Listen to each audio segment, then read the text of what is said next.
My brakes have failed. That's Railroad. That's the opposite of slowing down. You're going too fast. You're not gonna stop in time.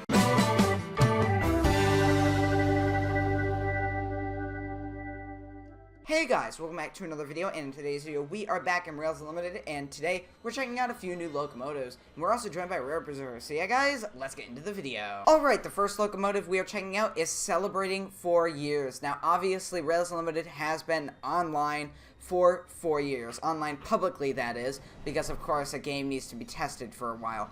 But it's been 4 years since the game was released, and we've been playing it for almost as long. And here is the locomotive to celebrate that. So, Railroad, why don't you go ahead and explain what type of locomotive this is? Alright, so the locomotive they have to celebrate 4 years of Rails Unlimited is actually based off a real-life anniversary locomotive that was built by General Motors.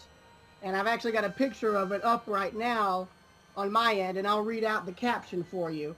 Baltimore and Ohio had a newly built GP40-2 painted solid gold and numbered GM50 to celebrate General Motors, GM's, 50th year of building locomotives.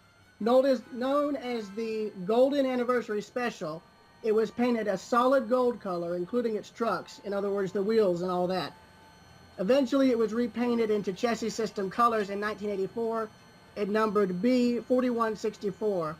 When it joined CSX, it was renumbered again as CSX number 6063 and is still in service today. And once retired, the locomotive is supposedly set to automatically be donated to the Baltimore and Ohio Railroad Museum. So if you look online, just type up chassis system or B&O GM50, it should show up with pictures of the engine. The horn on it is, I think, a Leslie RS3L. That's a horn that would have been common back in the 70s. Same with a caboose. There would normally still be cabooses on the end of trains by that point. You wouldn't see those disappearing until the mid-80s and 90s, but oh well. And speaking about the horn, this is what the horn sounds like. And there it is.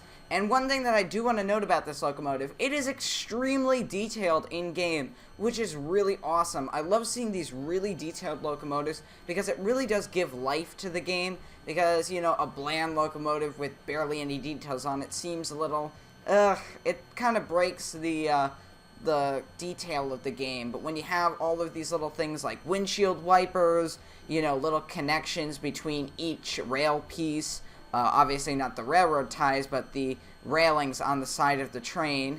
You have these little connection pieces, along with the details on the wheels and trucks. Or are they called trucks? Also, yeah, that's right. Also, take note of the logo design on the side of the engine in the first two boxcars. Do you know what it is? No, I do not. I think it's a cat. Kitten. It's a kitten, and there's a reason for that. The Chesapeake and Ohio had that cat emblem as a kind of mascot. They had a mascot named Chessie, and it was to advertise their sleeping trains back in the 1930s. And it actually was very popular with the public and was still used by the Chesapeake and Ohio and later in the chassis system era. And it made up part of their chassis system's iconic blue, orange, and yellow livery. And to this day, there's still rolling stock and preserved locomotives that still bear the emblem, and I think a bit of heritage advertisements still have it as well. But, of course, yeah, it's a very popular character. There's actually, if I'm not mistaken, a video on YouTube discussing the character, its history, and its impact in advertising, if I'm not mistaken. So I think if y'all look that up, you should be able to find it, hopefully. Alright, so we've been driving this locomotive for quite a while, and I think there's only one way out of this. So we're going to go ahead, try to get back onto the main line here, and then derail the locomotive. And here we go. Whoa! Oh my gosh, and it's still going, somewhat. Okay, yeah, that was pretty bad. The entire locomotive has lifted up. It is now resting on a very thin barbed, or not a barbed wire, just a regular metal fence. Somewhat rusty metal fence, that is.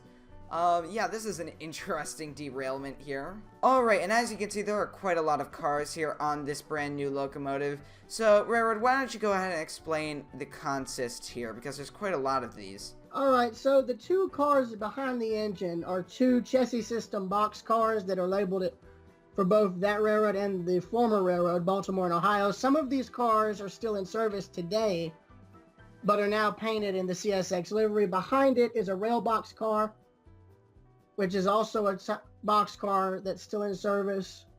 You've got a Penn Central car, which what looks to be, I think, maybe one that would carry auto parts.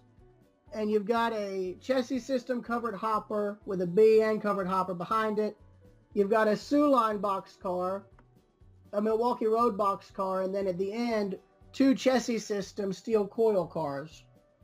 Yeah, so there's quite a lot of unique cars on this. Yeah, there's a lot of unique cars. A lot of rolling stock. Yeah. The one thing they are missing, though, would be a caboose, because 1972, you'd still have cabooses on trains. I don't think the common end-of-train device you see on them now would have come around until, I think, the early to mid-80s or 90s. And that's when you started seeing the cabooses being retired. And also, I think I know how I'm going to end this train's career right here. Could you please follow me to the dock side? All right, Railroad, I'm at the location where you said you're going to be. You seem a little late. You told me you're going to be here. Oh, I see you just there. I would slow down, though, because there is no buffer at the end of this rail here. Railroad, that's the opposite of slowing down. Failed. That's Railroad, that's the opposite of slowing down. You're going too fast. You're not going to stop in time.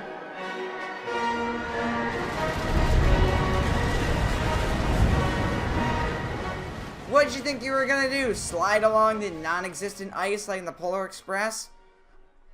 Mate, my brakes failed. I couldn't have done anything. You could have jumped out. Yeah, you're right, I did. Yeah, jumped out as you were plummeting into the water. Alright guys, make sure to leave a like and a comment, and I'll see you next time, guys. Goodbye.